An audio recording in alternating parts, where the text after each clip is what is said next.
여호와시며 나의 구원이시며 그는 나의 하나님이시니 내가 그를 찬송할 것이요 내 아버지의 하나님이시니 내가 그를 높이리로다.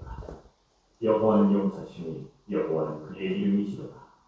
그가 바로의 병거와 그의 군대를 바다에 던지시니 최고의 질관들이 홍해에 잠겼고 깊은 물이 그들을 덮으니 그들이 돌처럼 깊음 속에 가라앉았다. 여호와여, 주의 오른손이 권능으로 영광을 나타내시니이다. 여호와여, 주의 오른손이 원수를 부수시니이다. 주께서 주의 큰 위엄으로 주를 거스르는 자를 엎으시니이다. 주께서 진노를 벌하시 그 진노가 그들을 집가기같이 사르니이다. 주의 폭풍에 물이 쌓이며 파도가 언덕같이 일어서고 큰 물이 바다 가운데 엉기니이다. 원수가 많은데 내가 뒤쫓아 따라가라 탈취물을 남기라. 내가 그들로 말미암아 내 욕망을 채우리라. 내가 내 칼을 빼리니 내 손이 그들을 멸하리라 하였으나 주께서 바람을 일으키시매 바다가 그들을 덮으니 그들이 거센 물에 납같이 잠겼나이다. 여호와여, 심중에 주와 같은 자가 누구니까? 주와 같이 거룩함으로 영광스러우며 찬송할 만한 위엄이 있으며 기이한 일을 행하는 자가 누구니까? 주께서 오른손을 드신 뒤 땅이 그들을 삼켰나이다. 주의 인자하심으로 주께서 구속하신 백성을 인도하시고 주의 힘으로 그들을 주의 거룩한 처소에 들어가게 하시나이다. 여러 나라가 듣고 떨리며 블레셋 주민이 두려움에 잡히며 에돔 주병들이 놀라고 모압 영웅이 떨림에 잡히며 가나안 주민이 다 낙담하였다. 놀람과 두려움이 그들에게 임하며 주의 피 크므로 그들이 돌같이 침묵하였사오니 여호와여, 주의 백성이 통과하기까지 곧 주께서 사신 백성이 통과하기까지였나이다. 주께서 백성을 인도하사 그들을 주의 기업의 산에 심으시리이다. 여호와여, 이는 주의 초소를 삼으시려고 예비하신 것이라. 주여, 이것이 주의 손으로 세우신 성소로소이다. 여호와께서 영원 무궁하도록 다스리시리라. 하였더라. 바로의 말과 병거와 마병이 함께 바다에 들어가며 여호와께서 바닷물을 그들 위에 되돌려 흐르게 하셨으나 이스라엘 자손은 바다 가운데서 마른 땅으로 지나간지라. 아론의 위이 손짓한 미디안이 손에 소고를 잡으며 모든 여인도 그를 따라 나오며 소고를 잡고 춤추니 미디안이 그들에게 화답하여 이르되 너희는 여호와를 찬송하라. 그는 높고 영화로우시며 말과 극한 자를 바다에 던지셨음이로다 하였더라. 모세가 홍해에서 이스라엘을 인도하며 그들이 나와서 수르 광야로 들어가서 거기서 사흘길을 걸었으나 물을 얻지 못하고 마라에 이르렀더니 그곳 물이 써서 마시지 못하겠으므로 그 이름을 마라라 하였더라. 백성이 모세에게 원망하여 이르되 우리가 무엇을 마실까? 하매 모세가 여호와께 부르짖었더니 여호와께서 그에게 한 나무를 가리키시니 그가 물에 던지니 물이 달게 되었더라. 거기서 여호와께서 그들을 위하여 법도와 율례를 정하시고 그들을 시험하실세 이르시되 너희가 너희 하나님 나 여호와의 말을 들어 순종하고 내가 보기에 의를 행하며 내 계명에 귀를 기울이며 내 모든 규례를 지키면 내 애국 사람에게 낸 모든 질병 중 하나도 너희에게 내지 아니하니 난 너희를 치료하는 여호와니. 그들이 엘리에 이르니 거기에 물샘 열들과 종려나무 이른 돌가 있는지라. 거기서 그들이 그 물 곁에 장막을 치니라. 16장. 네, 여기 15장까지 이제 보도록 하겠습니다. 우리 기도하시고 사경의 모임을 시작하도록 하겠습니다. 하나님 아버지 은혜와 사랑을 감사드립니다. 오늘도 저희들에게 귀한 한 날 주시고 하나님의 은혜 가운데 살게 하시다가 또 이 귀하고 복된 자리로 불러 모아주시니 감사드립니다. 하나님, 오늘도 말씀을 통하여서 하나님의 은혜를 경험하게 하시고 놀라운 구원의 역사를 바라보며 또 하나님께 감사하며 찬송할 수 있는 복된 시간 되게 하여 주옵소서. 감사드리며 예수 그리스도의 이름으로 기도드립니다. 아멘. 우리 찬송가 200장 함께 찬양하겠습니다. 찬송가 200장. 달고 묘한 그 말씀, 생명의 말씀은 귀한 그 말씀 진실로 생명의 말씀이 나의 길과 믿음 밝히 보여주니 아름답고 귀한 말씀 생명샘이로다. 아름답고 귀한 말씀 생명샘이로다. 귀한 주님의 말씀은 내 노래 되도다.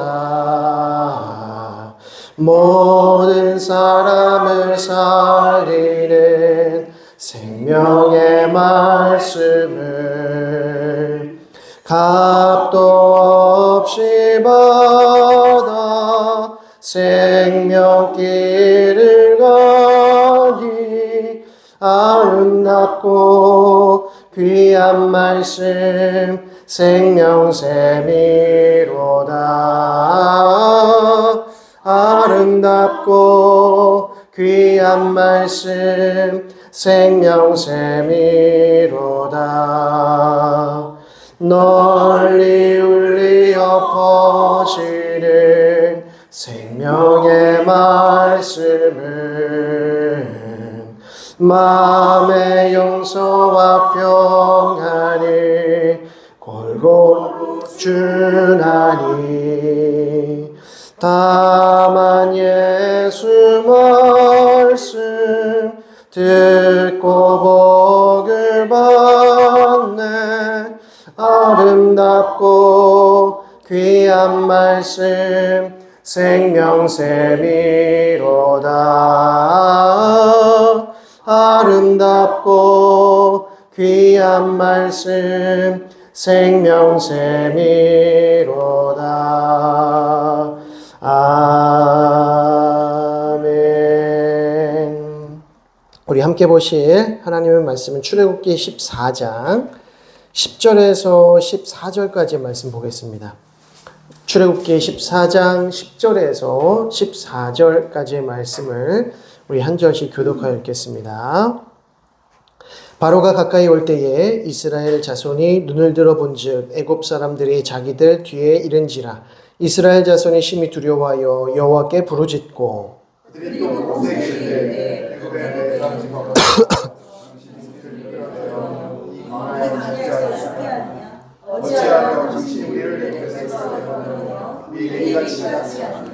우리가 애굽에서 당신에게 이른 말이 이것이 아니냐. 이르기를 우리를 내버려 두라.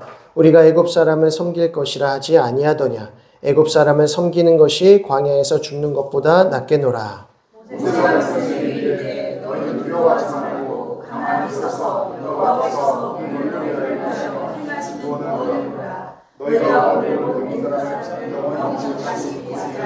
함께 봅니다. 여호와께서 너희를 위하여 싸우시리니 너희는 가만히 있을지니라. 아멘. 예, 오늘은 노예 시대 이제 마지막 시간인데요. 이제까지의 내용을 잠깐 좀 살펴보도록 하겠습니다. 맨 앞장을 한번 펴보시면 1페이지를 보시게 되면 이제 모세오경의 전체 구조해서 창세기 1장에서 11장의 내용은 하나님의 나라가 어떻게 시작되었는가, 그리고 어떻게 퇴양되었는가, 이제 인간의 범죄로 말미암아서 하나님의 나라가 쇠퇴하기 시작했고, 다시 하나님께서 그들을 구원하시고 하나님의 나라를 견고히 세우시기 위해서 아브라함을 중심으로 해서 당신의 그 언약 백성들을 부르시는 것이죠. 그래서 창세기 12장에서 50장의 내용들은 족장들에게 자손과 땅의 약속을 주셨다. 자, 그리고 출애굽기 레위기에 이르게 되면 하나님께서 애굽에서 노역살이를 하던 포로로 있던 이스라엘 백성들을 구출하시고 그들과 시내산 언약을 맺으시는 장면입니다. 그리고 이제 민수기 신명기로 이어질 때에 시내산에서 광야를 지나서 요단 동편으로 이제 이동하면서 약속의 땅 가나안으로 들어가는 장면인 것이죠. 자, 그 밑에 2번 노예 시대 구조와 요점을 보게 되면 노역, 모세, 열재앙, 인도 이렇게 나옵니다. 노역, 모세, 열재앙, 인도 이렇게 나오죠. 그 부분을 다시 한번 좀 잠깐 보면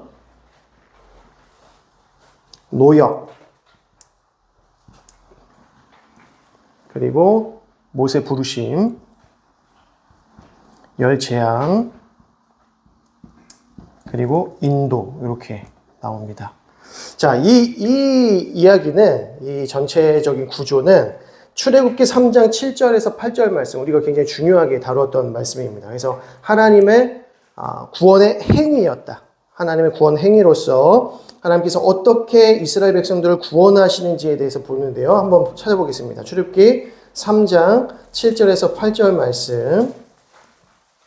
자, 여기서 보게 되면 여호와께서 이르시되 내가 애굽에 있는 내 백성의 고통을 분명히 어떻게 하시고 보고, 자, 그리고 내 백성의 고통을 분명히 보고 그들이 그들의 감독자로 말미암아 부르짖음을 어떻게 하시고 듣고,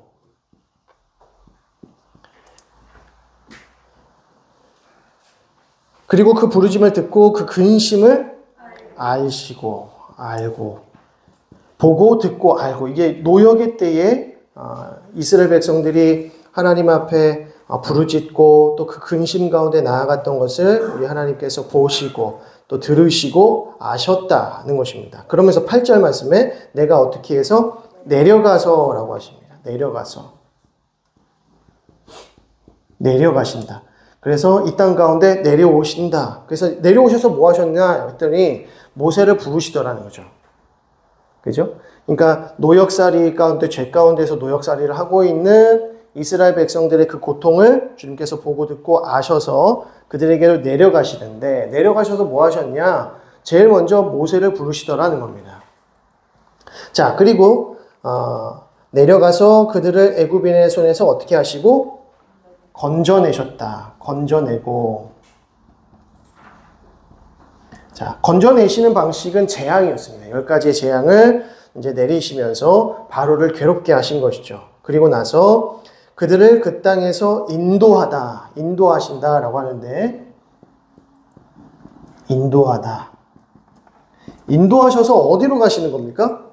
인도하셔서 시내산으로 일단 먼저 향하시는 겁니다. 하나님께서 모세에게 호렙산에서 나타나셔서 너와 이스라엘 백성들이 나를게 예배하리라, 나에게 여기 와서 제사하리라, 이것이 너에게 증거가 되리라 라고 말씀하십니다. 그래서 하나님의 하나님 되심의 그 증거가 무엇이냐? 이스라엘 백성들이 모세와 함께 출애굽해서 어디로 도착해야 돼요? 시내산으로 도착을 해야 되는 것입니다.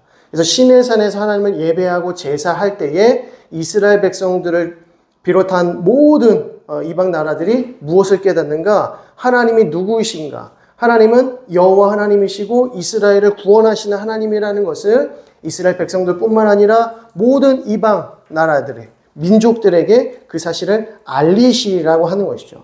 그래서 인도하신다. 그리고 그 다음에 어디까지 가십니까? 인도하여 아름답고 광대한 땅, 젖과 꿀이 흐르는 땅, 곧 가나안 족속, 헷 족속, 아모리 족속, 브리스 족속, 히위 족속, 여부스 족속의 지방에 어떻게 하신다고요? 데려가려 하노라. 네, 이게 이제 핵심. 이게 바로 하나님의 구원 사역이라고 하는 것입니다. 하나님은 이스라엘 백성들의 그 고통을 보시고 또 그들의 부르짐을 들으시고 그 근심을 아시고 그들에게 내려가셔서 모세를 부르셔서 모세를 세우시고 구원자를 세우셔서 그들을 10가지 재앙으로 치시고 그리고 건져내시더라. 그리고 다시 결국에는 이스라엘 백성들을 약속대로 시내산으로 인도하여 내시는 장면. 그리고 데려가노라. 요거는 어디에서 나오겠습니까? 민수기, 신명기 이야기에서 데려가시는 장면. 이것은 하나님의 구원 행위이시다. 하나님의 구원 행위다. 여기에서 이 구원, 이스라엘 백성들이 구원을 얻는 이 행위에 있어서, 이 과정에 있어서 인간의 행위는 있다 없다? 하나도 없다. 여기서 이스라엘 백성들이 하고 있는 것이 무엇입니까? 이스라엘 백성들이 여기서 하고 있는 것이 아무것도 없다는 겁니다. 이스라엘의 구원에 있어서 그들이 하고 있는 그 어떤 공로나 행위의 의의는 전혀 찾아볼 수가 없다는 것이죠. 오히려 이 과정 가운데서 이스라엘 백성들이 더 어떻게 합니까? 하나님께 불평하고 원망하고, 네, 그렇게 하면서 하나님 앞에 불순종하더라는 것이죠. 그럼에도 불구하고 하나님께서 끝까지 데려가시는 그 이 여정이 바로 이 모세 오경의 전체적인 구조라고 할 수 있겠습니다. 자, 그래서 오늘은 이 인도의 측면을 보도록 하겠는데요. 4페이지를 다시 한번 넘기셔가지고요. 인도, 그래서 4페이지에 출애굽기 13장 17절부터 18장의 내용 좀 보도록 하겠습니다. 그래서 이 인도의 장면은 홍해를 건너는 장면이 등장하고요. 그리고 이제 광야로 이끄시는데 이 광야는 이스라엘 백성들이 불순종해서 가는 광야가 아니고요. 시내산으로 가는 여정 가운데 만나는 그 광야를 의미하는 것입니다. 그리고 마지막 18장을 보게 되면 조직. 그래서 이스라엘 백성들을 재판할 수 있는 그 구조적, 조직적인 그 모임을 만드는 것이죠. 영적인 리더십들을 세우는 과정이 바로 18장에 등장을 합니다. 자, 먼저 13장 17절에서부터 이제 이스라엘 백성들을 하나님께서 이끄셔서 홍해를 건너시게 하시는 장면이 등장을 합니다. 자, 이제 드디어 출애굽을 한 것입니다. 드디어 출애굽했습니다. 자, 출애굽해서 이제 어디로 가는가? 가장 먼저 남쪽 홍해길로 인도하시더라 하는 것입니다. 남쪽 홍해길로. 자, 13장 17절을 보시겠습니다. 바로가 백성을 보낸 후에 블레셋 사람의 땅의 길은 가까울지라도 하나님이 그들을 그 길로 인도하지 않으셨다. 자, 첫 시작이 어디냐? 이스라엘 백성들이 출애굽하는 첫 시작이 바로 여기입니다. 그죠? 어디입니까? 람셋. 이건 이제 람셋에서부터 이제 출발을 하는 겁니다. 람셋에서 출발을 하는데, 그런데 블레셋인들의 길, 블레셋 사람의 땅의 길은 가까울지라도 하나님께서 그 길로 인도하시지 않았다. 자, 여기가 가나안 땅입니다. 여기가 약속의 땅 가나안입니다. 가나안. 자, 여기로 가야 돼요. 그러면 어디로 가는 게 가장 빠르겠는가? 자, 람셋 여기서 출발하는데 어디로 가면 빠릅니까? 이렇게 가면 제일 빠르겠죠. 이렇게. 네. 근데 여기가 어디다? 블레셋인들의 땅이다 라고 하는 겁니다. 블레셋이라고 하는 사람들은 이제 우리가 팔레스틴 지역이라고 하잖아요. 팔레스틴. 그 팔레스틴이 블레셋입니다. 그래서 블레셋 지역이라고 하는 것은 이렇게 이 해안가를 중심으로 해서 발달한 민족이 블레셋이에요. 근데 이 블레셋인들은 이쪽 지역의 백성들이 아니고 민족들이 아니고 저쪽 터키 지역, 저쪽 그리스, 그 그리스 지역에 헬라 지역에 살던 사람들이 배를 타고 여기까지 온 겁니다. 그래서 정착을 한 사람들이죠. 그래서 매우 막강한 군사력을 가지고 있었다고 합니다. 아무래도 우리가 잘 알다시피 역사적으로 막 그리스 군대 막 하면은 막 영하 300도 나오고 막 그러지 않습니까? 몇 명 되지도 않는 사람들이 저쪽 페르시아 군대를 막 이겨내는 막. 그러니까 그런 무기라든가 군사력이라든가 어떤 여러 가지 훈련의 어떤 부분들이 매우 막강했었던 사람들이 바로 이 팔레스틴, 블레셋인들이었다는 것입니다. 자, 그들이 다 여기에 진치고 있어요. 그럼 이렇게 가려고 하면 어떻게 했습니까? 이스라엘 백성들이. 무기가 있습니까? 뭐가 있습니까? 자기가 가지고 있는 거라고는 막대기, 지팡이 뭐 이런 거밖에 없고, 그리고 수많은 자녀들, 또 노인들, 그리고 이제 짐승들을 다 끌고 그 민족의 대이동을 하는데, 200만 명 이상의 그 많은 사람들이 대이동을 하는데 이 지역을 통과하려고 한다? 그러면 이 블레셋인들이 가만히 있겠냐는 것이죠. 다 빼앗고 착취하고 하지 않겠습니까? 그리고 워낙 군사력이 강하니까요. 그래서 저 땅으로 가게 되면 계속 보십시오. 이는 하나님이 말씀하시기를 이 백성이 전쟁을 하게 되면 마음을 돌이켜 애굽으로 돌아갈까 하셨습니다. 그러니까 전쟁의 위험이 도사리고 있는 그 땅에 이스라엘 백성들이 다 가려고 하면 무서워서 다 다시 어떻게 한다? 도망온다. 가깝게 가면 가까우니까 다시 도망올 거 아닙니까? 그죠? 가까우면 빨리 갈 수는 있지만 중간에 위기가 되면 다시 돌아올 거라는 거죠. 그러니까 하나님께서 이쪽 길로 쭉 되도록 멀리 최대한 가나안 땅에 최대한 멀리 갈 수 있는 방법을 택하셔서 우리 이런 거 보면 하나님의 방식이 이런 건가? 최대한 우리가 원하는 그 목적지에 최대한 늦게 가게 하시는 것이 하나님의 길인가? 라는 생각을 하기도 한다는 것이죠. 그러나 중요한 것은 여기 들어가는 게 사실은 그렇게 중요한 부분은 아닙니다. 이스라엘 백성들이 출애굽해서 약속의 땅 가나안으로 바로 들어간다고 하는 것이 사실 뭐가 그렇게 중요하겠습니까? 하나님의 나라를 이룬다고 했을 때 분명히 땅이 중요하고 자손이 중요하고 주권이 중요하다고 그랬는데 하나님의 나라를 이룸에 있어서 땅이 없어요. 그러니까 가나안 땅 들어가야죠. 근데 실제적인 하나님의 나라의 의미는 무엇이냐면 하나님이 다스리시는 나라, 하나님의 주권으로 다스리시는 나라, 이게 핵심이라는 거죠. 이스라엘 백성들에게 땅이 있고 자손이 있은들 무슨 소용이 있겠습니까? 하나님이 그들을 다스리지 아니하고 이스라엘 백성들이 하나님의 그 다스림을 받지 않는다면, 순종하지 않는다면 하나님의 나라에 의미가 없는데 땅이 무슨 의미가 있겠냐는 거예요. 그러니까 가나안 땅으로 바로 들어가는 게 중요한 것이 아니라 무엇이 가장 중요하다? 하나님 앞에 훈련받고 순종하는 삶이 중요하다는 거죠. 하나님께서는 그래서 이 긴 여정일지라도 그들과 함께 하셔서 그들을 이스라엘 백성, 하나님의 백성들로 삼아가시는 훈련과 연단의 시간들을 삼으시더라는 겁니다. 그래서 뭐 가나안 땅 바로 들어가면 좋겠지만 그것이 그렇게 중요한 것이 아니라는 것이죠. 하나님께서 보시기에 이스라엘 백성들에게서는 무엇이 필요했다? 연단의 시간이 필요했다는 것입니다. 훈련의 시간이 필요했다는 거예요. 빨리 가면 좋지만 빨리 가는 것이 하나님의 뜻은 아닙니다. 그래서 우리가 그런 분별력이 있어야 되는 거죠. 그래서 하나님께서 어떻게 보면 가장 먼 길로 그 이스라엘 백성들을 이끄시지만 그 가운데서 그들과 함께 하시면서 하나님이 누구이신지를 그들에게 보여주시고 또 이스라엘 백성들은 하나님이 어떤 분이신가를 깨달음과 동시에 하나님에 대한 그 믿음이 더욱 견고해지더라는 것입니다. 그러니까 여호수아나 갈렙 같은 믿음의 지도자들이 나타나는 거 아닙니까? 자, 그렇게 해서 하나님께서 이제 출애굽을 시키시면서 이제 라암셋에서 가나안 땅으로 바로 가게 하지 아니하시고 광야로, 그래서 수르 광야, 신 광야, 바란 광야, 여기가 미디안 광야입니다. 그러니까 그 미디안 제사장이었던 루엘이 누굽니까? 모세의 장인이죠. 모세의 장인이 어디서부터 왔냐면 여기서 왔다. 여기서부터 이렇게 이제 좋은 땅들을 찾아서 오는 겁니다. 그러니까 좋은 땅은 대부분의 좋은 땅들, 이 팔레스틴 지역에서의 가장 좋은 땅들은 해안가를 중심으로 발달했다라고 생각하시면 됩니다.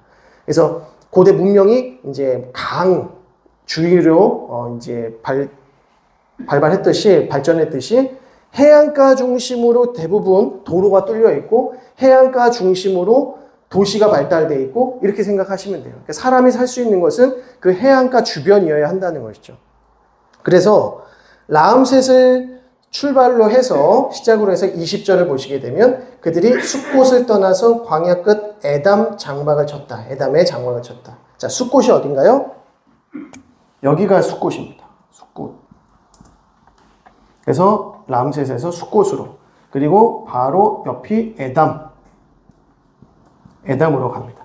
자, 그런데 옆에 그 4페이지에 있는 그 출애굽 경로표 21을 보시게 되면 여기에서 이렇게 위로 올라가게 이렇게 해놨어요. 그렇죠? 위로 올라가게 했는데 대부분 위로 올라가는 것보다는 바로 밑으로 에담으로 내려가서 이렇게 가는 걸로 이렇게 봅니다. 그래서 여기가 어디입니까?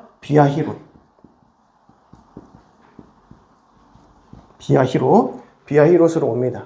비아히롯과 뭐 사이? 비아히롯과 바알스본이라고 합니다. 그래서 바알스본이 어디냐? 여기가 바알스본. 이라고 봅니다. 자, 지금 제가 하고 있는 거 요거 펴놓고 보셔야 돼요. 그죠? 펴놓고 보고 계시죠? 네, 그리고 제가 그 지금 반쪽짜리 쪽지 하나 나눠드렸습니다. 그거 시험 보려고 하는 건 아니고요. 이거 그리시라는 거예요. 네, 그리시라는 거. 저만 그릴 수 없잖아요. 우리 집사님들 먼저 오셔가지고 자꾸 그리는 것만 보고 계셨는데, 만약 센스가 있으시면 같이 그리셨을 텐데, 저거 왠지 뭔가 오늘 그릴 것 같다, 이렇게. 네. 자, 그리시면서 보세요. 그리시면서 옆에 이렇게 표시하셔야 됩니다. 왜냐면 지금 제가 보니까 나눠드린 그 강의 안에서 아마 지금 거의 다 여백이 없으실 것 같아요.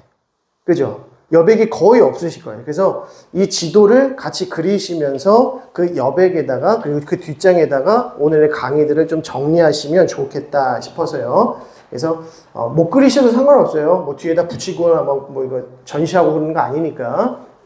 자유롭게 그리시면서 공부하시면 되겠습니다. 자, 그래서 14장으로 넘어가서 여호와께서 모세에게 말씀하여 이르시되 이스라엘 자손에게 명령하여 돌이켜 바다와 믹돌 사이에 비하이롯 바알스본 맞은편 바닷가에 장막을 치게 하라. 그래서 여기에 비하이롯에 장막을 치게 되는 것입니다.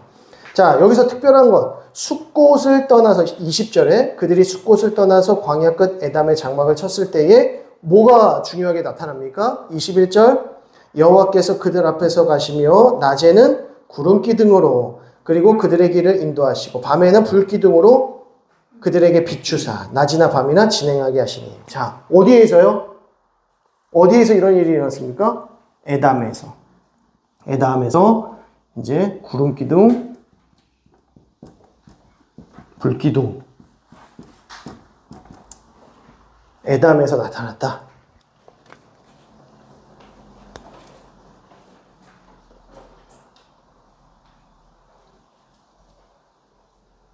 자, 이제 14장 3절 보겠습니다. 바로가 이스라엘 자손에 대하여 말하기를 그들이 그 땅에서 멀리 떠나 광야에 갇힌 바 되었다 하리라. 내가 바로의 마음을 완악하게 한즉 바로가 그들의 뒤를 따르리니 내가 그와 그의 온 군대로 말미암아 영광을 얻어 애굽 사람들이 나를 여호와인 줄 알게 하리라 하시매 무리가 그대로 행하니라. 바로가 또 완악한 마음을 다시 품고 이제는 이스라엘을 잡아오는 것이 아니라 다 죽이겠다, 다 멸절시키겠다라는 마음으로 군대를 보내는 겁니다. 그런데 하나님께서 그 바로의 마음을 이미 아시고 어떤 계획을 세우세요? 바로의 군대로 말미암아 내가 너희를 보호하고 내가 어떤 하나님인지를 보여주겠다라고 하십니다. 자, 5절. 그 백성이 도망한 사실에 애굽 왕에게 알려짐에 바로와 그의 신하들이 그 백성에 대하여 마음이 변하여 이르되 우리가 어찌 이같이 하여 이스라엘을 우리를 섬김에서 놓아 보내었는가 하고. 자, 7절. 선발된 병거 600대와 애굽의 모든 병거를 동원하니 지휘관들이 다 거느려. 그러니까 모든 군대가 지금 다 이스라엘 백성들을 치기 위해서 쫓아가게 되더라는 것입니다. 자, 10절. 바로가 가까이 올 때에 이스라엘 자손이 눈을 들어본즉 애굽 사람들이 자기들 뒤에 이른지라. 이스라엘 자손이 심히 두려워하여 여호와께 부르짖고라고 합니다. 자, 지금 바로가 움직이기 시작한 시점이 어디냐면 비하히롯에 이스라엘 백성들이 장막을 쳤을 때입니다. 장막을 쳤을 때. 장막을 딱 쳤어요. 그러면 앞에는 뭐가 있습니까? 홍해가 가로막고 있고 뒤는요 절벽과 같은 곳이 있었다 그래요. 그러니까 도망칠 곳이 없어요. 그래서 한쪽은 절벽이고 한쪽은 바닷가예요. 그런데 그 사이로 바로의 군대가 병거 600대를 거느리고 탱크 600대를 거느리고 오는 거예요. 그럼 이스라엘 백성들이 어떻게 됩니까? 사면초가 도망칠 곳이 없는 것입니다. 두려워지는 것이죠. 그러면서 두려워하면서 여호와께 부르짖고 11절에 그들이 모세에게 이르되 애굽 매장지가 없어서 당신이 우리를 이끌어내어 이 광야에서 죽게 하느냐? 어찌하여 당신이 우리를 애굽에서 이끌어내어 우리에게 이같이 하느냐라고 말합니다. 자, 이스라엘 백성들이 당연히 두렵겠죠. 모든 짐승과 자녀들과 가족들 다 데리고 지금 도망쳐 나왔는데 이제는 다시 못 돌아가요. 도망쳐 나왔는데 애굽 군대들까지 오고 있으니 얼마나 두렵겠습니까? 그때 12절 우리가 애굽에서 당신에게 이른 말이 이것이 아니냐 이르기를 우리를 내버려두라 우리가 애굽 사람을 섬길 것이라 하지 아니하더냐 애굽 사람을 섬기는 것이 광야에서 죽는 것보다 낫겠노라. 우리가 이럴 줄 알았다 그러죠. 이런 일이 일어날 줄 벌써 알고 있었다. 이 많은 사람들이 어떻게 다 한 번에 구원을 얻겠으며 어떻게 도망치겠느냐. 그리고 바로가 가만히 냅두겠느냐. 내 이럴 줄 알았다. 자, 13절에 모세가 백성에게 이르되 너희는 뭐하지 말고 두려워하지 말고 가만히 서서 여호와께서 오늘 너희를 위하여 행하시는 구원을 보라. 너희가 오늘 본 애굽 사람을 영원히 다시 보지 아니하리라. 여호와께서 너희를 위하여 싸우시리니 너희는 가만히 있을지니라. 너무나도 중요한 말씀이죠. 이스라엘 백성들에게 뭐라고 말씀하시냐면 너희는 가만히 있으라. 가만히 있으라는 것은 어떤 의미일까요? 진짜 가만히 움직이지 말고 얼음 이렇게 하라는 걸까요? 가만히라는 것은 들리지 말라는 것입니다. 침묵하고 있으라는 것입니다. 아무 말도 하지 말고 기다리라는 거예요. 그냥. 어떤 일이 일어날지 그냥 기다리라. 가만히. 예. 이게 너무 중요하다는 것이죠. 가만히 여호와께서 지금 무슨 일을 행하시는지를 이제는 보라라고 하는 것입니다. 그래서 14절에 여호와께서 너를 위하여 싸우시리라. 그러니까 너희는 가만히 있을지어다. 들리지 말지어다. 자, 15절에 여호와께서 모세에게 이르시되 너는 어찌하여 내게 부르짖느냐. 이스라엘 자손에게 명령하여 앞으로 나아가게 하고 지팡이를 들고 손을 바다 위로 내밀어 그것이 갈라지게 하라. 이스라엘 자손이 바다 가운데서 무슨 땅으로 행하리라? 마른 땅으로 행하리. 젖은 땅도 아니고 갯벌도 아니라는 겁니다. 마른 땅으로 행하리라 라고 하는 것이죠. 그러니까 지금 부르짖을 시간이 어디 있어요? 이제 부르짖을 필요 없고 이제는 뭐 해라? 앞으로 나아가라. 지팡이를 들고 손을 바다 위로 내밀어라 라고 합니다. 자, 18절에 내가 바로와 그의 병거와 마병으로 말미암아 영광을 얻을 때야 애굽 사람들이 나를 여호와인 줄 알리라 라고 합니다. 여호와인 줄 알리라. 자, 우리가 계속해서 모세의 오경을 이렇게 앞부분을 창세기부터 출애굽기를 계속 보면서 하나님께서 이스라엘 백성들에게 지금 하나님이 누구이신지를 계속해서 계시하셔요. 알리신단 말이죠. 그러니까 하나님의 그 구원 행위를 통해서 이스라엘 백성들은 여호와가 누구인 줄을 알게 되는 겁니다. 이게 가장 핵심이에요. 저와 여러분들은 성경이 있으니까 성경을 통해서 하나님이 누구이신지를 알고 설교자와 수많은 신앙 서적들과 신학 서적들이 있으니까 그것을 보면서 하나님이 누구신지 알아가지만 이 시대의 백성들은 성경도 없고 신앙 서적도 없고 아무것도 없단 말이죠. 오로지 믿음의 전수를 하나님이 누구이신지를 누가 알려줍니까? 그의 부모들이 알려주더라는 겁니다. 이러한 영적 지도자들이 하나님이 누구이신지를 지금 보여주고 알려주는 거예요. 그리고 하나님 자신께서 지금 이스라엘 백성들에게 나타나셔서 놀라운 일들을 행하심으로 하나님이 누구신지를 알려주신다고 하는 것이죠. 이것이 바로 계시입니다. 계시. 하나님께서는 이스라엘 백성들에게 하나님이 누구신지를 지금 계시하시는 거예요. 여호와가 누구인지 너희가 이제는 알 것이다. 이러한 사건들을 통해서 알게 될 것이다. 그래서 하나님께서는 당신 자신을 지금 계속해서 알리시는 거죠. 알리시는 겁니다. 그럼 이스라엘 백성들은 뭐 해야 됩니까? 알리시는 그 하나님 앞에서 하나님이 누구신지 알아가야 되는 거죠. 그러면 아는 것이 끝인가? 우리가 하나님을 알아갈수록 하나님에 대한 믿음도 자라나야 된다는 것입니다. 하나님을 알면서 우리의 믿음이 더 견고해지고 또 하나님의 뜻대로 순종할 수 있는 믿음과 행위들이 일치하게 되는 삶을 살아가게 되더라는 것입니다. 그래서 하나님께서 지금 계속해서 이스라엘 백성들에게 당신 자신을 알리신다는 겁니다. 자, 그래서 21절 보겠습니다. 모세가 바다 위로 손을 내밀매 여호와께서 큰 동풍이 밤새도록 바닷물을 물러가게 하시니 물이 갈라져 바다가 마른 땅이 된지라. 홍해가 갈라지기까지는 한순간에 갑자기 갈라진 게 아니었습니다. 그 전날부터 계속해서 큰 동풍이 일어나게 하시면서 바다를 치시는 거죠. 계속 바다를 치고 계시는 겁니다. 그러다가 한순간에 물이 갈라져서 마른 땅이 되게 하셨다라고 합니다. 그래서 22절을 보면 이스라엘 자손이 바다 가운데를 육지로 걸어가고 물은 그들의 좌우에 벽이 되었다라고 하죠. 그러니까 벽이 딱 놓여지니까 이제 뒤에 바로가 쫓아오는 것만 막으면 되는 거예요. 그 길로 걸어갑니다. 자, 24절에 새벽에 여호와께서 불과 구름 기둥 가운데 애굽 군대를 보시고 애굽 군대를 어지럽게 하시면서 25절에 그들의 병거 바퀴를 벗겨서 달리기가 어렵게 하시니 애굽 사람들이 이르되 이스라엘 앞에서 우리가 도망하자 여호와가 그들을 위하여 싸워 애굽 사람들을 치는도다. 여호와께서 모세에게 이르시되 내 손을 바다 위로 내밀어 물이 애굽 사람들과 그들의 병거들과 마병들 위에 다시 흐르게 하라. 애굽인들이 계속해서 이스라엘 백성들을 치기 위해서 쫓아오다가 그 바다 안으로 들어가고 있는 겁니다. 바다 안으로 병거 600대가 이게 다 들어왔는데 갑자기 벗겨지는 거예요. 바퀴가 하나둘씩 벗겨지기 시작하면서 못 가는 겁니다. 전진하지 못하는 겁니다. 그러니까 이 병사들도 애굽 군사들도 지금 하나둘씩 그 바다에 이제 몰살되게 된 것이죠. 그럴 때 하나님께서 모세에게 다시 물이 흐르게 하라. 그래서 이때에 모든 병거들과 기병들이 다 덮이게 되었다. 그래서 28절을 보시면 물이 다시 흘러 병거들과 기병들을 덮되 그들의 뒤를 따라 바다에 들어간 바로의 군대를 다 덮으니 하나도 남지 아니하였다. 하나도 남지 아니하였다. 라고 합니다. 그리고 31절 이스라엘이 여호와께서 애굽 사람들에게 행하신 그 큰 능력을 보았으므로 백성이 여호와를 경외하며 여호와와 그의 종 모세를 믿었더라 라고 합니다. 여호와를 경외하면서 모세에 대한 믿음이 더 신실해지는 거죠.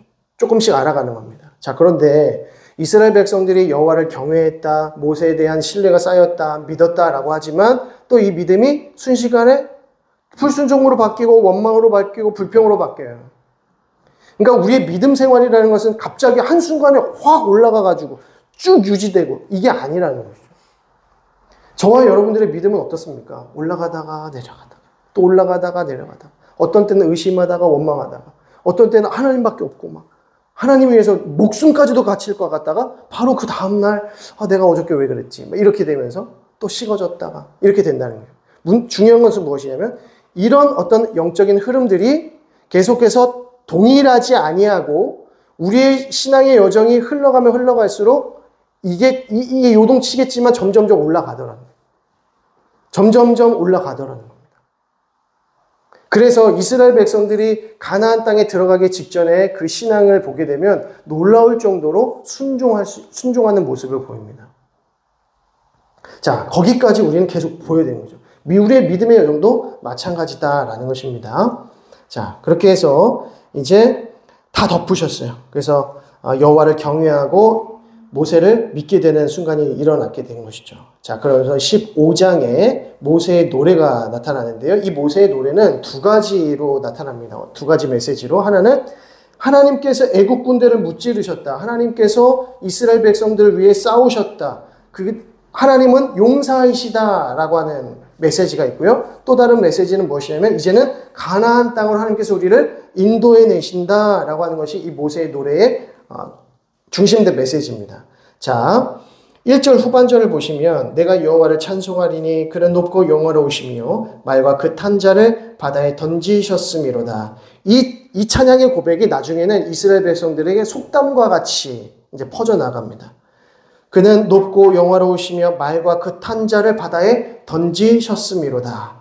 여호와는 나의 힘이여 노래시며 나의 구원이시로다. 그는 나의 하나님이시니 내가 그를 찬송할 것이요 내 아버지의 하나님이시니 내가 그를 높이리로다. 여호와는 용사이시니 여호와는 그의 이름이시로다. 그가 바로의 병거와 그의 군대를 바다에 던지시니 최고의 지휘관들이 홍해에 잠겼다라고 합니다.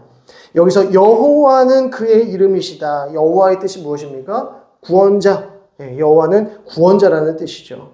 여호와는 구원하시는 분이시다. 그것이 하나님의 이름이다. 하나님은 구원하시는 분이시다라는 것을 고백하고 있는 것입니다. 자, 11절을 보시면 여호와여 신중에 주와 같은 자가 누구이니까 주와 같이 거룩함으로 영광스러우며 찬송할 만한 위엄이 있으며 기이한 일을 행하시는 자가 누구니까 주께서 오른손을 드신즉 땅이 그들을 삼켰나이다. 주의 인자하심으로 주께서 구속하신 백성을 인도하시되 주의 힘으로 그들을 주의 거룩한 처소에 들어가게 하시나이다. 여러 나라가 듣고 떨며 블레셋 주민이 두려움에 잡히며 에돔 두령들이 놀라고 모압 영웅이 떨림에 잡히며 가나안 주민이 다 낙담하나이다 라고 합니다.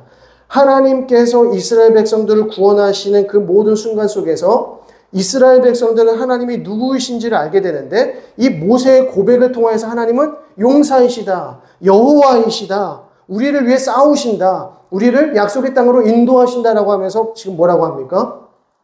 여러 나라들이 들었다. 그리고 떨었다. 블레셋 주민이 두려움에 잡히기 시작했다. 에돔 두령들이 놀라고 모압 영웅들이 떨고 가나안 거민들이 낙담하고 있다. 이게 뭡니까? 예언이죠. 예언적인 메시지를 또 던지고 있는 것입니다. 지금 이스라엘 민족 가운데 그들을 둘러싸고 있는 모든 다른 민족들이 여호와 하나님을 두려워하더라. 그분이 우리의 하나님이다라는 것이죠. 자, 17절 주께서 백성을 인도하사 그들을 주의 기업의 산에 심으시리이다. 여호와여 이는 주의 처소를 삼으시려고 예비하신 것이라 주여 이것이 주의 손으로 세우신 성소로소이다 라고 합니다. 주의 백성을 인도하셔서 그들을 주의 기업의 산에 심으시리이다. 이거는 신의 산을 의미하기도 하지만 예루살렘 성을 이야기하기도 합니다. 그러니까 가나안 땅에 심으신다라고 하는 것이죠. 여호와여 이는 주의 처소를 삼으시려고 예비한 것이다 라는 고백을 하게 되는 것입니다. 그리고 미리암의 이제 고백도 나오게 되는데 짧지만 사실상 모세의 노래 그 내용이 유사하죠. 자, 여기 이 모세의 노래가 왜 중요한가? 이 모세의 노래가 이 긴 내용이 왜 중요하게 지금 나눠져 있는가? 지금 이게 그대로 이루어지고 있는 거죠. 모세의 이 고백 속에서 하나님의 구원 역사, 구원 행위가 그대로 녹아들어 있다는 것입니다. 그래서 마지막에는 데려가신다. 보고 듣고 알고 내려가셔서 놀라운 구원을 베푸시고 마침내 약속의 땅으로 지금 데려가고 계신다 하나님 거죠. 이것이 무엇입니까? 하나님의 구원 행위이고 지금 모세는 하나님의 구원 행위를 찬양하고 있다는 것입니다. 하나님의 구원 행위를 찬양하는 것.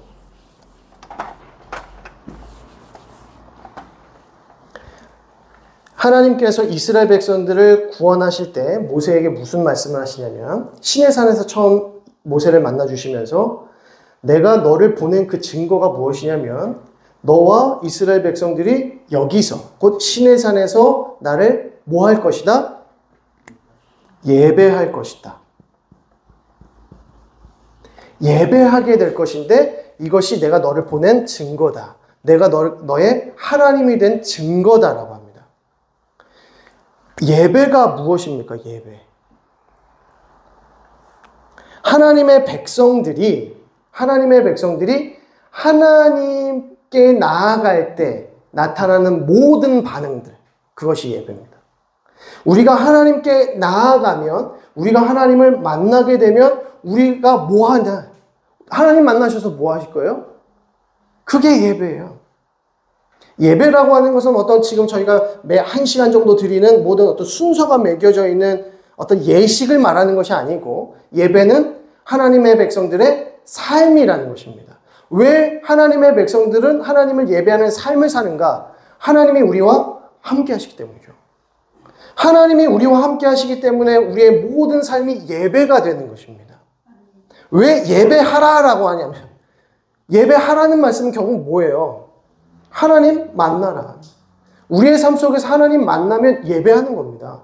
우리가 하나님을 경험하면 찬양하고 예배하게 되는 거예요. 지금 모세는 뭐 하고 있냐면 예배하는 거예요. 하나님을 찬송하고 그 가운데서 말씀을 선포하고 하나님께서 모세에게 하신 약. 내가 지금 보고 듣고 알고 내려가서 너희를 건져내어서 인도하여 데려가고 있다. 이 하나님의 구원의 행위 가운데에서 지금 모세가 다 보고 있잖아요. 지금 자기의 지팡이와 자기의 손으로 놀라운 역사가 일어나고 있다는 것입니다. 모세가 그걸 직접 경험하면서 무엇을 경험하냐? 하나님이 누구이신가? 그리고 내가 하나님을 만나는 순간 나는 어떤 반응을 보이는가라고 했더니 하나님을 찬양하게 되더라는 겁니다. 하나님의 그 놀라우심을, 그 위엄을 찬양하고 예배하는 존재로 서게 된다는 거죠.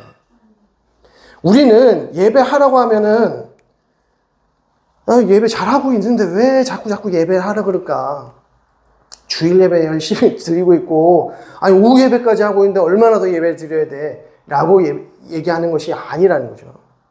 우리가 예배하라, 하나님을 예배하라고 하는 것은 우리의 일상의 삶 가운데서 하나님을 뭐해라? 만나라. 하나님이 지금 우리와 어떻게 동행하고 계시는지, 하나님의 뜻이 무엇인지, 하나님께서 내가 어떻게 살기를 원하시는지, 시장에서 이상한 아줌마 만나가지고 화가 이렇게까지 나왔다가도 하나님의 백성으로서 내가 어떻게 반응해야 되는가, 나의 삶을 점검하고 나의 감정을 점검하고 나의 생각을 점검하는 것. 이 모든 삶의 여정들이 뭡니까? 하나님을 만나는 것이죠. 이스라엘 백성들이 광야에서 방황했다? 방황했을까요? 하나님과 함께 했는데 하나님이 그들을 이끄신 거지 방황한 게 아니죠. 사실은 가나안 땅에 안 들어갔을 뿐입니다. 좀 더디 들어갔을 뿐입니다. 그 가운데서도 하나님은 그들과 함께하고 계시잖아요. 구름기둥으로, 불기둥으로, 만나로, 메추라기로 반석에 물을 내셔서 또 율법을 주시고 성막으로, 제사로 수많은 은혜들을 지금 모세와 이스라엘 백성들에게 내려주고 계신다. 하나님은 하나님을 계속해서 이스라엘 백성들에게 지금 계시하신다. 그러면 이스라엘 백성들은 뭐 해야 하냐? 예배하더라는 겁니다. 그것이 예배죠. 하나님의 말씀에 순종하고 나의 감정을 다스리고 나의 행실과 나의 삶을 다시 한번 점검하는 이 모든 행위들이 뭡니까? 예배다. 그래서 삶의 예배라고 하는 것은 나의 삶 속에서 잠깐 또 큐티하면서 또 하나님께 찬양하고 기도하는 어떤 그런 물론 그게 그 예배지만 동시에 우리의 삶의 현장 가운데에서 직장에서 만나는 사람들과의 교제 속에서 하나님의 하나님 되심을 드러내는 것이 예배라는 것입니다. 우리가 부모님을 만날 때에도 예배가 되어야 되고요. 우리가 자녀들과 함께 있는 그 시간도 예배가 되어야 되고 우리가 직장에서 우리의 삶을 살고 있을 때에도 그것이 예배가 되어야 된다는 것입니다. 모든 순간이 하나님을 경험하고 하나님을 드러내는 예배가 되어야 된다는 것이죠. 하나님께서는 이스라엘 백성들이 그렇게 살아가기를 원하시는 거예요. 그래서 계속해서 광야 속에서 하나님만 보게 하시는 거예요. 광야라고 하는 곳이 어떤 곳일까요? 광야. 왜 하나님은 광야로 보내세요? 고을도 있고 도시도 있고 화려한 곳도 많은데 왜 훈련하게 하시려면 광야로 보내실까요? 광야는 아무것도 없기 때문입니다.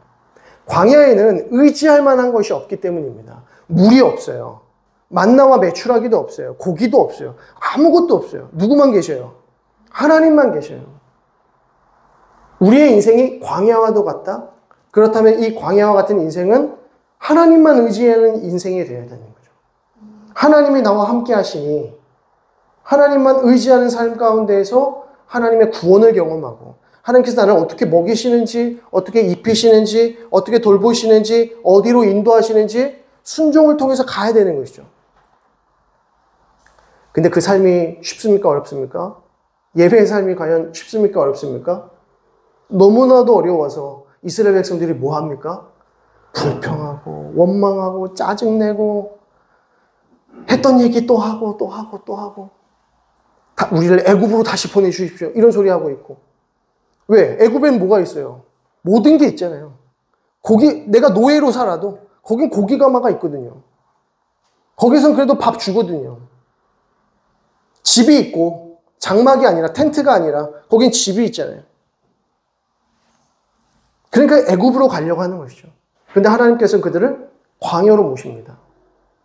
하나님과 함께하는 삶이 무엇인지를 가르쳐 주시기 때문이죠. 그래서 예배가 너무 중요하다. 이 예배라고 하는 것이 너무 중요한 것이고요. 그래서 출애굽 시키셨습니다. 출애굽 시키셔서 시내산으로 지금 인도하고 계시는데 시내산을 통해서 율법을 주시고 예배가 무엇인지를 더 정확하게 말씀을 해주시는데 구원이 먼저다라는 것을 기억하셔야 됩니다. 예배가 먼저가 아니라 구원이 먼저예요. 하나님이 우리를 구원하셨기 때문에 우리가 하나님을 예배하는 거예요. 하나님의 구원 행위가 먼저고 우리의 예배는 그 다음에 당연한 반응이에요. 이거는 우리의 공로가 아닙니다. 공로는 다 하나님께서 이미 다 하신 건데요. 구원 다 하신 건데. 우리가 왜 예배 드려요? 구원 받으시려고 예배 드리세요? 절대 아닙니다. 저와 여러분들이 예배 드리는 이유는 구원을 받았기 때문이지 구원 얻으려고 예배 드리는 게 아니에요. 예배는 감사지 조건이 아닙니다. 그래서 내가 예배 드렸는데 내가 이렇게 힘든 와중에서도 예배 드렸는데 하나님 저한테 그렇게 하시면 안 되죠. 뭘 그렇게 하시면 안 돼요. 이미 하나님께서 다 해주셨는데 이미 우리에게 모든 걸 다 주셨는데 예배는 마땅한 반응이고 감사라는 겁니다. 그래서 예배와 구원을 헷갈리시면 안 됩니다. 자, 그거 이따가 좀 다시 한번 보고요. 자, 그래서 이제 에담으로 와서 바이아히롯에서 바에스본으로 넘어가는 겁니다. 그래서 홍해를 이렇게 도하에서 건너가셨다고 보면 됩니다. 자, 그리고 나서 어디로 가는가? 이제 드디어 22절부터 보시면 모세가 홍해에서 이스라엘 인도함에 그들이 나와서 수르광야로 들어가서 자, 수르광야로 들어가죠. 수르광야로 들어가는데요. 거기는 술광야라고 적혀 있을 겁니다. 그렇죠? 저희 나눠드린 그 지도에는 술광야라고 하는데 정확한 표현은 술광야가 맞아요. 그 언어적인 표현으로 보면은 술이라고 하는데 우리나라로 번역할 때는 수루광야 이렇게 좀 읽기 편하게 이렇게 얘기했습니다. 수루광야로 해서 이제 바알스본이라고 하는 곳으로 넘어가고 거기에서 마라에 들어갔다고 합니다. 마라. 자, 마라는 왜 마라가 되었는가? 처음부터 마라라고 하는 곳으로 간 게 아니에요. 처음부터 마라라고 하는 이제 바알스본에 도착했습니다. 이제 다음 우리가 갈 곳은 이제 마라가 되시겠습니다. 자, 다 같이 절 따라서 마라로 이동하시겠습니다. 이게 아니란 말이죠. 홍해를 건너서 하나님께서 인도하신 대로 쭉 가요. 왜 누가 인도하고 있는 거예요? 구름 기둥과 불 기둥이, 그죠? 구름 기둥 따라가는 거예요. 따라가는데 딱 멈췄어요. 그래서 장막을 치라고 하는데 이제 홍해를 건너서 넘어오는 게 너무 목이 마른 거죠. 근데 물을 좀 달라고 하는데 물을 딱 먹었더니 어때요? 맛이 너무 써. 너무 써. 하나님 우리를 여기로 데려왔으면 단물을 주셔야지. 쓴물을 주시면 어떡합니까? 너무 씁니다. 그래서 마라. 거기 지역은 마라. 여기서 우리가 쓴물 마셨다. 그래서 마라라고 짚고 이동을 하는 겁니다. 이해되시죠? 처음부터 마라였던 곳이 아니라는 거예요. 자, 그래서 마라에 갔더니 쓴물이 돼요. 그래서 원망했어요. 그때 하나님께서 모세를 통해서 그 물에다가 무엇을 던져라? 한 나무를 던져라. 이렇게 말씀하세요. 한 나무를 던져라. 그랬더니 단물로 변하더라는 것이죠. 단물로 변했습니다. 자, 25절을 보겠습니다. 모세가 여호와께 부르짖었더니 여호와께서 그에게 한 나무를 가리키시니 그가 물에 던지니 물이 달게 되었더라. 거기서 여호와께서 그들을 위하여 법도와 율례를 정하시고, 여기서 이게 중요합니다. 한 나무를 던졌는데 그게 단물이 되었어요. 쓴물에 한 나무를 던졌더니 단물이 됐어요. 이게 뭘 의미할까요? 그냥 아무 의미 없이 그냥 던지셨는가? 이 문맥을 보게 되면 그 한 나무는 율법이고 규례라는 것을 알 수 있습니다. 하나님의 규례, 하나님께서 주신 말씀이라고 보게 되는 것이죠. 하나님께서 그 가운데 법도와 율례를 정하셨다. 자, 하나님께서 쓴 물에 한 나무를 던지셨는데 그 한 나무는 법도와 율례, 하나님의 말씀을 던지셨더니 단물이 되었다. 그럼 그 쓴 물이라고 하는 것은 결국 누구를 의미하여? 이스라엘 백성들이에요. 이스라엘 백성들. 완악한 이스라엘 백성들, 불평하고 원망하는 이스라엘 백성들이 하나님께 있어서는 뭐 같은 존재? 마라예요. 마라는 쓴물이 아니라 마라는 이스라엘 백성들이에요. 하나님께 있어서 마라는 이스라엘 백성들이에요. 죄인들이란 말이죠. 근데 하나님께서 그 죄인들에게 뭘 던지세요? 하나님의 율법과 법도를 던지시는 거예요. 하나님의 말씀을 주시니까 이 쓰디쓴 백성들이 어떤 백성들로 변화되는 거예요? 하나님의 그 입에 달고 단 단물로 변하더라는 겁니다. 지금 이 이야기를 가장 먼저 꺼내시면서 이후에 일어날 이야기들에 대한 이 가장 중요한 어떤 상징이나 예표가 되고 있는 것입니다. 그러면서 이렇게 말씀하죠. 26절에 내 중간 부분입니다. 내 계명의 귀를 기울이며 내 모든 규례를 지키면, 그죠? 한 나무를 던지셨는데 이 나무를 너희가 받아들이면 내가 애굽 사람에게 내린 모든 질병 중 하나도 너에게 내리지 아니하리냐? 너희를 치료하는 여호와이니라. 여호와 라파.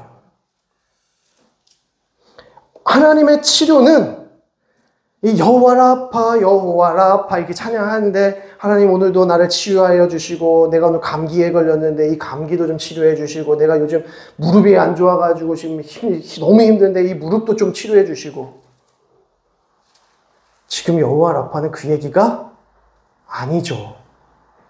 완악한 이스라엘 백성들에게 지금 하나님께서 한 나무를 던지셔가지고 그들을 단물로 바꾸시는 구원 행위를 하고 계시는데, 우리의 무릎 연고를 가지고 얘기하는 게 아니에요. 물론 기도하셔야 됩니다. 기도하지 말라는 말씀이 아니에요. 기도하셔야죠. 근데 이 말씀을 가지고 그렇게 대입하시면 안 된단 말이에요. 여호와 라파라고 하는 것은 우리의 존재에 대한 변화고 치료입니다. 하나님께서는 애굽인들 가운데에서 노역살이 하면서 여전히 애굽인들의 섬기던 그 신들을 섬기려고 하는 이방 신관에 젖어 있는 이스라엘 백성들에게 한 나무를 던지시는 거죠. 그래서 하나님의 백성들로 변화시키시는 겁니다. 그 존재를 치료하시는 작업이에요.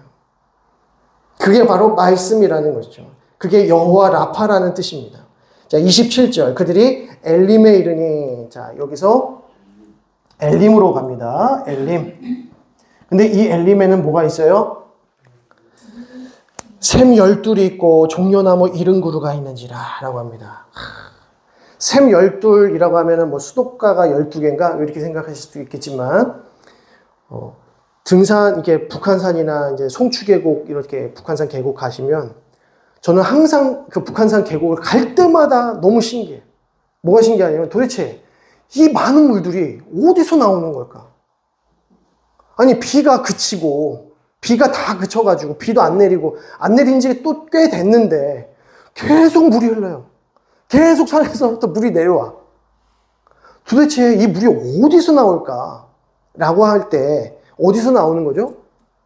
지하수죠.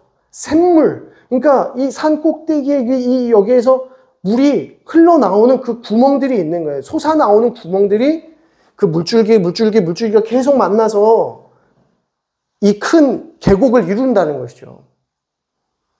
너무 신기한, 이 샘 열둘이라고 하는 게 그런 의미입니다.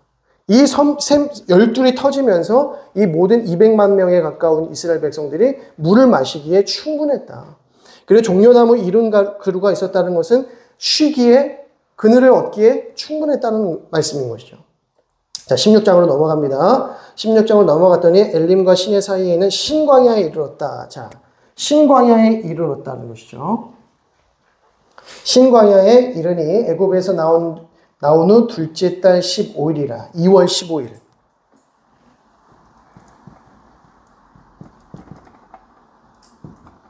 2월 15일이 지났습니다. 1월 1일이 언제죠?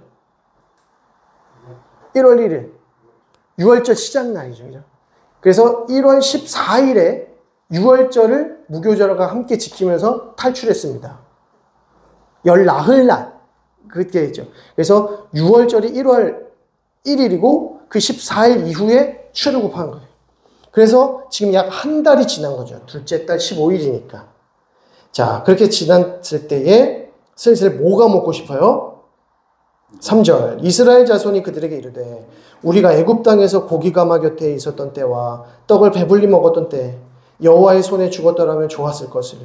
그때 차라리 죽었으면 고기 먹고 싶은 생각도 안 들었을 텐데 이 말을 하는 겁니다. 네, 한 달 동안 고기를 안 먹으면 어떻게 될까요? 그때 여호와께서 모세에게 이르시되 보라 내가 너희를 위하여 하늘에서 양식을 비같이 내리니 백성이 나가서 일용할 것을 날마다 거둘 것이라. 이같이 하여 그들이 내 율법을 준행하나 아니하나 내가 뭐하리라? 시험하리라. 하늘에서 양식을 비같이 내릴 것이다. 이게 뭡니까? 만나죠. 자, 5절. 여섯째 날에는 그들이 그 거둔 것을 준비할지니 날마다 거둔 것을 갑절이 되리라. 안식일 전날은 6일째 되는 날은 갑절로 거둡니다. 그래서 안식일 날은 거두지 않습니다. 지금 이 이야기를 지금 율법 받기 전에 지금 안식일을 이야기한다는 것이 중요합니다. 율법 아직 받지 않았어요. 그죠?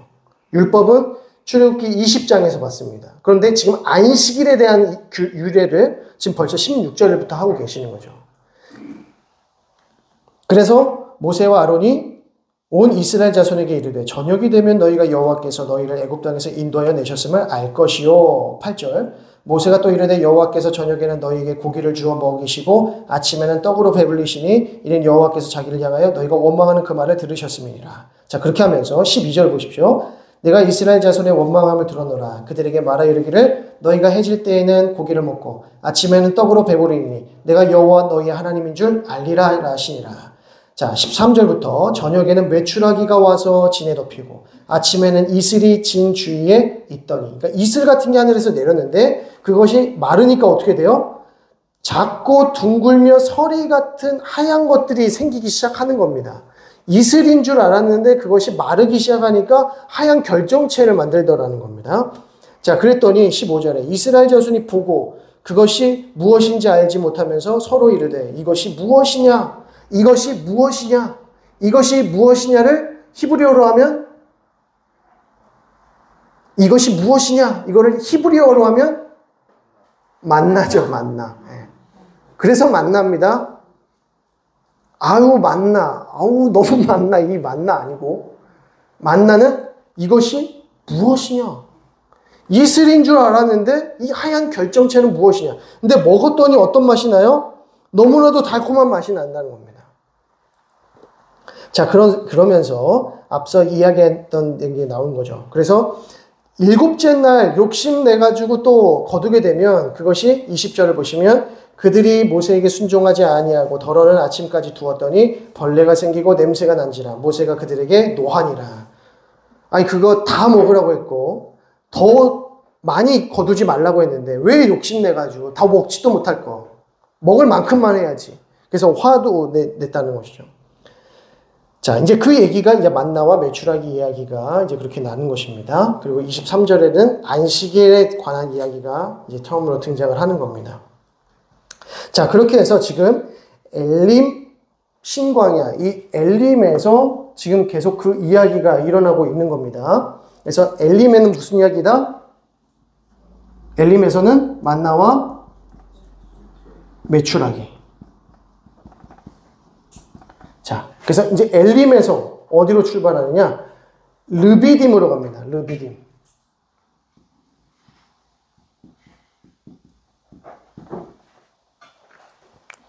여기가 이제 르비딤이고요.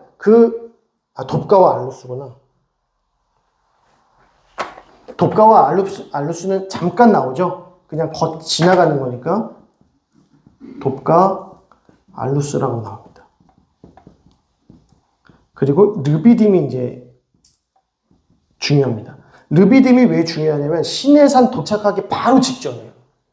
시내산 도착하기 바로 직전에 매우 큰 사건이 일어나는 것이죠. 어떤 사건이냐? 자, 17장을 보시겠습니다. 1절. 이스라엘 자손의 온 회중이 여호와의 명령대로 신광야에서 떠나 그 노정대로 행하여 르비딤의 장막을 쳤으나 백성이 또 마실 물이 없었습니다. 이때 백성들이 모세와 어떻게 했습니까? 다투었다. 그래서 맞사라고 짓습니다. 다투어 이르되 우리에게 물을 주어 마시게 하라. 모세가 그들에게 이르되 너희가 어찌하여 나와 다투느냐? 너희가 어찌하여 여호와를 시험하느냐? 이거 중요합니다. 이스라엘 백성들이 지금 하나님을 시험한다라고 책망받습니다. 원래 하나님께서 이스라엘 백성들의 믿음을 시험하시는 분이신데 그들이 순종하는지 안 하는지 시험하시는 분은 오직 하나님이신데 오히려 이스라엘 백성들이 지금 하나님을 시험하더라는 것입니다. 자, 그래서 이 르비딤 사건이 매우 중요하다. 왜냐하면 나중에 모세가 그 가나안 땅에 들어가지 못하는 이유가 여기서 등장하기 때문입니다. 이거는 저희가 민수기 20장에서 다시 한번 보도록 하겠습니다. 자, 5절을 보시면 여호와께서 모세에게 이르시되 백성 앞을 지나서 이스라엘 장로들을 데리고 나일강을 치던 내 지팡이를 손에 잡고 가라. 그리고 반석을 치라 라고 하죠. 7절에 그가 그곳 이름을 마사 또는 무리바라 불렀으니 이는 이스라엘 자손이 다투었으며 또는 그들이 여호와를 시험하여 이르기를 여호와께서 우리 중에 계신가 안 계신가였습니다. 무리바는 무슨 뜻이죠? 시험하다라는 뜻입니다. 이스라엘 백성들이 하나님을 시험하는데 어떤 시험입니까? 우리의 가운데 하나님께서 계신가 안 계신가? 지금 하나님이 함께 하고 계시는 거 맞아? 라고 의심하더라는 것이죠. 그게 어디서 일어났습니까? 르비딤에서 하나님이 계신가 안 계신가 하나님을 시험하기 시작했습니다. 이 하나님을 시험했다는 것은 결국에는 이스라엘 백성들이 시험에 빠졌다는 거죠. 큰 시험에 빠졌다는 겁니다. 자, 그런데 8절 말씀. 그때에 아말렉이 또 쳐들어오는 겁니다.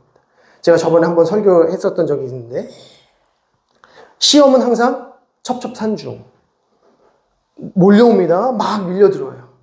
마음이 너무 힘들었는데 더 힘든 일이 와요. 이게 우리에게 시험이 옵니다. 하나님을 의심하고 있는 상황에서 사탄이 그 찬스를 절대 내버려 두지 않죠. 또 공격해 오는 거예요. 아말렉과 싸운다는 것입니다. 이미 르비딤 사건에서 모세가 한번 실수합니다. 모세가 잘못해서 가나안 땅에 못 들어가는 사건이 바로 이 르비딤 반석 물 사건이에요. 백성들과 다투는 사건이 바로 이겁니다. 그런데 아말렉이 쳐들어와요. 그래서 이제 이스라엘 백성들의 신앙, 이스라엘들을 완전히 무너뜨려버리자, 하나님의 백성들을 무너뜨려버리자 라고 사탄들이 지금 사탄이 영적인 시험을 하려고 딱 온 거죠. 그런데 이때에 모세와 아론과 훌이 어디로 올라갑니까? 산으로 올라가서 하나님께 기도하고 하나님의 지팡이를 든다는 겁니다. 이게 영적인 지도자들, 영적인 리더십들, 하나님의 사람들이 해야 할 일들입니다. 세상 사람들이 하지 못하는 것들을 우리 믿는 그리스도인들이 할 수 있어야 되는데 무엇이냐면 위기가 왔을 때에는 하나님께 나아갈 수 있어야 된다는 겁니다. 물론 우리가 물이바 물사건과 같은 다툼이 일어날 수도 있고 불순종이 일어날 수도 있고 시험이 올 때도 있지만 우리가 하나님을 바라보면서 하나님께 나아갈 수 있는 자들이어야 된다는 거예요. 그건 우리 그리스도인들이 할 수 있는 거예요. 그 믿음 가지고 산꼭대기에 올라야 되는 것이죠. 우리의 가정 가운데에서 누가 산꼭대기에 오르겠습니까? 우리 이 나라 민족 가운데서 누가 산꼭대기에 오릅니까?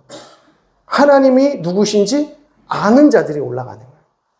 우리가 기도하고 우리의 오른손을 들고 우리의 두 손을 들고 하나님을 부르짖을 때 하나님께서는 반드시 응답하시고 구원하시는 분이라는 것을 확신하는 자들이 올라가는 거죠. 하나님을 찾는 겁니다. 이스라엘 백성들은 더 두려워 떨었을 것입니다. 르비딤 사건 때문에도 힘들어 있는 판에 또 아말렉이 쳐들어와 이제 우린 끝났네 이러고 있었을 거라는 거죠. 근데 그때 여호수아를 모세는 먼저 보내고 그리고 산으로 올라가더라고요. 그때에 하나님께서 어떤 일을 일으키십니까? 14절 여호와께서 모세에게 이르시되 이것을 책에 기록하여 기념하게 하고 여호수아의 귀에 외워들리라. 내가 아말렉을 없이하여 천하에서 기억도 못하게 하리라. 모세가 제단을 쌓고 그 이름을 여호와 니시, 여호와는 나의 기, 나의 승리라고 짓는다는 것이죠. 부른다는 것입니다. 이르되 여호와께서 맹세하시기를 여호와가 아말렉과 더불어 대대로 싸우리라 하셨다 하였더라 라고 합니다. 자, 그리고 18장 말씀에는 이제 모세가 다시 이제 찾아옵니다. 자, 르비딤에서 큰 전쟁이 일어나게 되고 이 르비딤에서 큰 전쟁이 마친 후에 미디안 제사장인 르우엘이 이제 모세를 다시 한번 방문하게 되는데 모세를 방문했더니 모세 혼자서 이스라엘 백성들을 다 관할하고 다 다스리고 있는 것입니다. 어떻게 그게 가능하겠습니까?